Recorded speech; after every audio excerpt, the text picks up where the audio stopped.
Bom dia, pessoal. Vamos mais a uma semana de aula, não é? Vamos fazer essa leitura para vocês meditarem. O leão e a raposa. A raposa, querendo vencer a disputa com o leão, para ver qual deles era o mais nobre, lançou mão do último argumento. Eu tenho 3 filhotes de uma vez. Você só tem um. Mas o leão respondeu: é verdade, eu tenho um só, mas ele é um leão. Qual a moral dessa história? Vale mais a qualidade do que a quantidade, não é? Porque às vezes a gente se preocupa muito na quantidade e não nos preocupamos com a qualidade. Nós devemos sempre, gente, nos preocupar com a qualidade daquilo que a gente está fazendo, tá certo? Quando você estiver fazendo uma tarefa, procure fazer da melhor maneira, mais caprichado, ok? Porque isso é muito importante para o seu crescimento, para o seu desenvolvimento.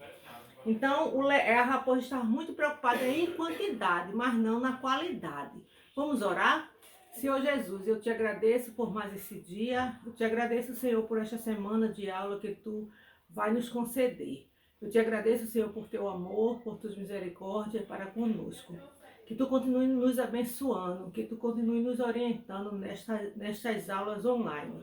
Senhor, nos dá sabedoria para aprendermos o que aqui foi ensinado. Em nome de Jesus, amém. Gente, hoje na nossa aula nós vamos estudar os governadores gerais, certo?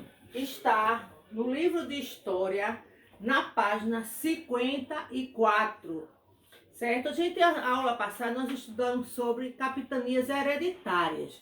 A gente viu que as capitanias foi outra forma que o governo português fez para ver se conseguia, não é, um melhor desenvolvimento das terras brasileiras. E vocês lembram que foram doados 15 lotes de terra, não é? E que esses lotes não era dado a qualquer pessoa, era dado às pessoas de confiança do governo, não é? E só 2 prosperaram, não é? 2 prosperaram. Quem está lembrada foi a de Pernambuco e a de São Vicente, né? A de São Vicente foi doada a quem? A Martim Afonso de Souza, não é? E a de Pernambuco foi doada a Duarte Coelho, né? Então, só 2 dessas capitanias. E o que foi que contribuiu para que essas capitanias prosperassem? Foi o quê? Foi o cultivo da cana-de-açúcar, não é? A terra que era produtiva. Então, isso ajudou ao desenvolvimento, a fazer com que essas capitanias prosperassem. As demais não prosperaram. E agora a gente vai ver os governadores gerais, que também foi outra forma, né, que o governo português deram. As capitanias não deram certo. O rei de Portugal decidiu criar uma nova forma de governo. E em 1548 criou o governo geral. Então, devido às capitanias não dar certo, então criou-se o governo geral. Criou o governo geral, era a única forma de centralizar o poder na colônia, fiscalizar, ajudar as capitanias para que elas se desenvolvessem e tentar combater o contrabando praticado pelos franceses e ingleses, que estavam vendo, né, esse contrabando.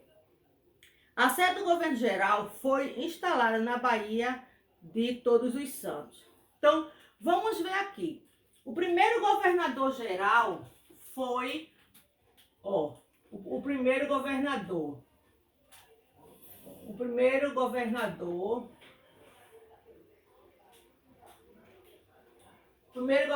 geral foi quem? Tomé de Souza, certo? Tomé de Souza foi o primeiro, certo?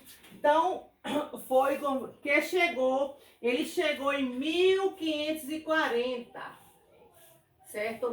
Tomé de Souza chegou aqui no Brasil em 1549, desculpa, 1549, certo?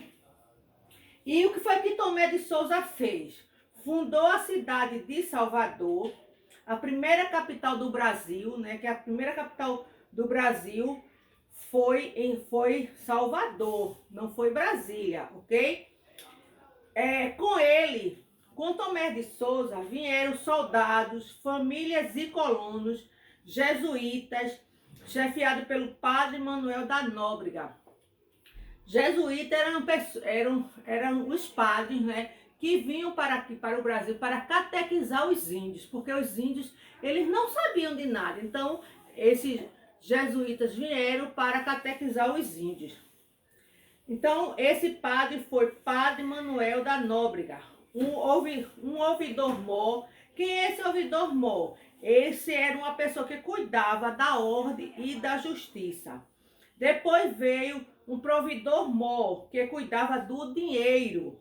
E um capitão-mor, encarregado de organizar a defesa do litoral. Então, vieram essas pessoas aí.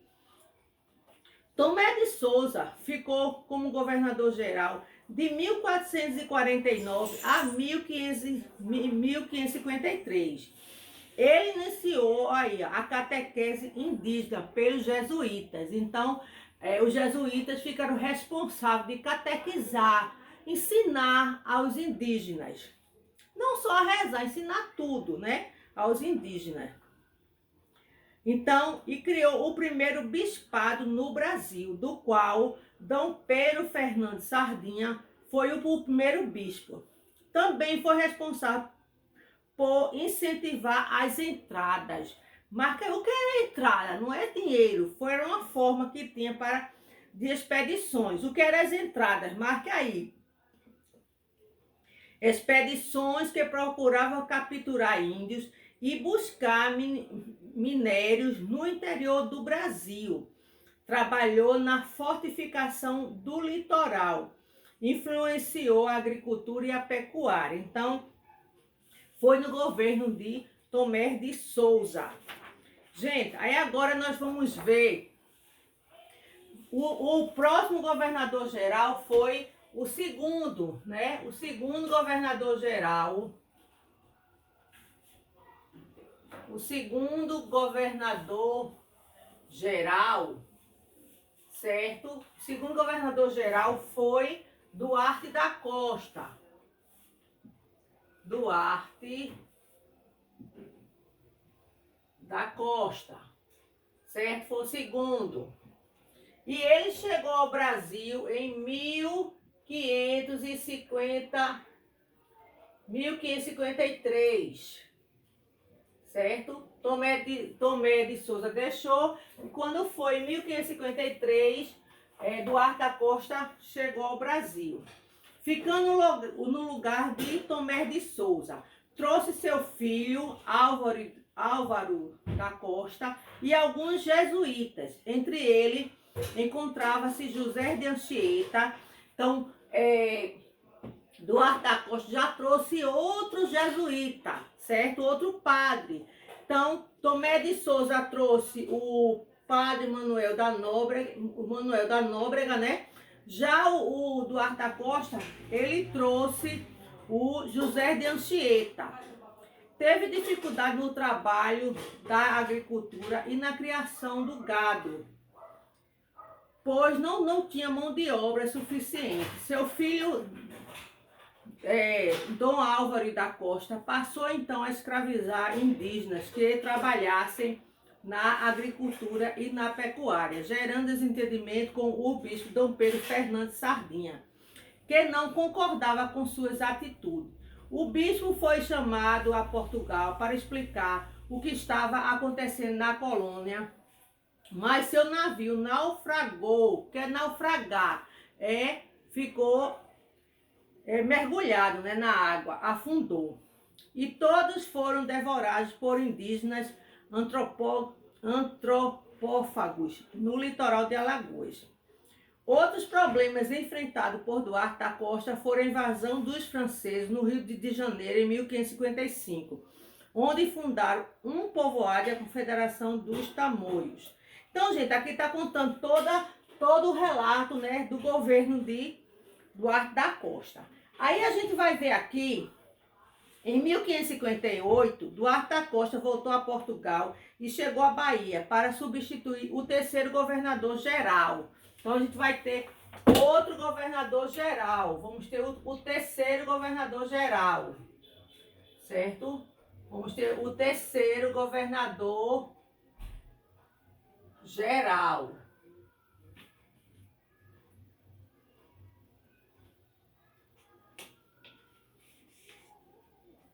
O terceiro governador geral. Que foi,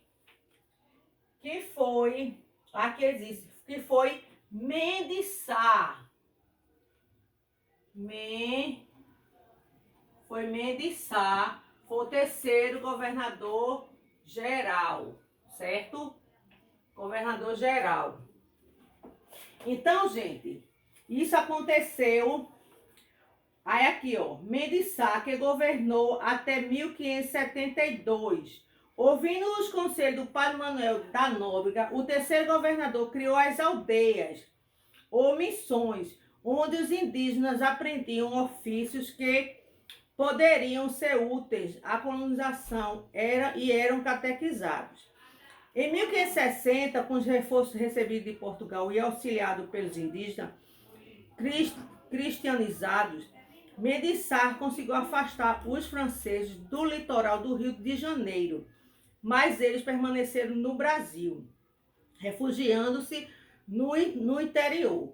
Com o regresso de Mendes Sá a Salvador, eles voltaram a ocupar a Baía de Guanabara, só sendo expulsos 7 anos mais tarde.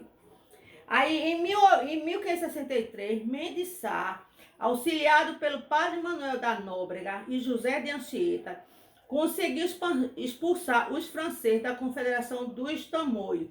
O que era isso? Eram movimentos organizados no governo de Duarte da Costa. É bom que vocês marquem isso aí. Na página 37, a gente vai ver aqui.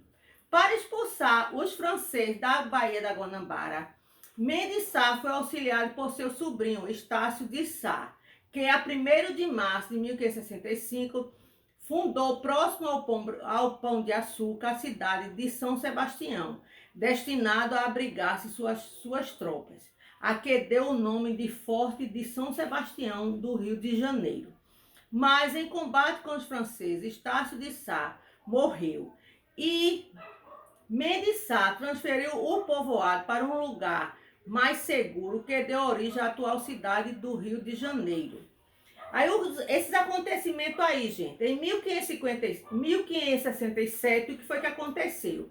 Os franceses foram derrotados pelo governador geral e abandonaram a Baía da Guanabara, que os franceses eram pessoas que queriam ocupar também a nossa terra. Depois de 14 anos do governo Mendes Sá, o governo Mendes Sá faleceu no Brasil enquanto aguardava a chegada de seu sucessor, aquela pessoa que ia ocupar o seu lugar. Aí em 1572, entretanto, Dom Sebastião, rei de Portugal, dividiu o Brasil em 2 governos, o governo do Norte e o governo do Sul.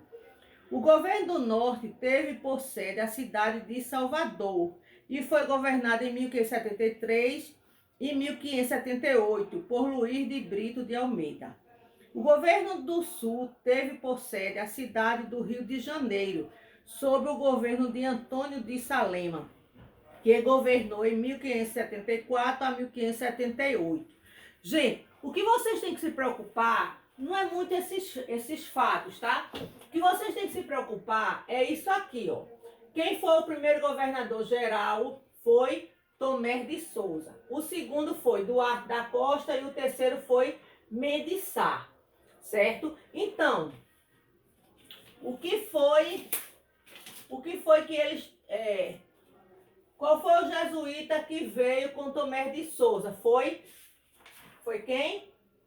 Padre Manuel da Nóbrega, né? Que ele veio para catequizar os indígenas, porque catequizando os indígenas facilitaria, né, a administração. Aí não deu certo, aí houve o segundo governador geral, que foi Duarte da Costa. Duarte da Costa também trouxe várias pessoas, trouxe seu irmão, tudinho. O seu irmão não, seu filho. E ele trouxe com ele o padre José de Anchieta.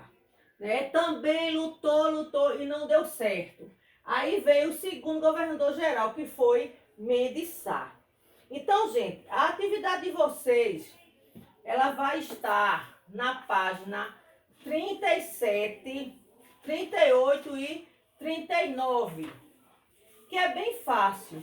E no livro de reforço, que vai ser página 75, 76, até o quinto quesito, ok? Então, gente, é muito fácil aqui, vocês vão ler novamente, quem foi o primeiro governador geral, né, que está aqui.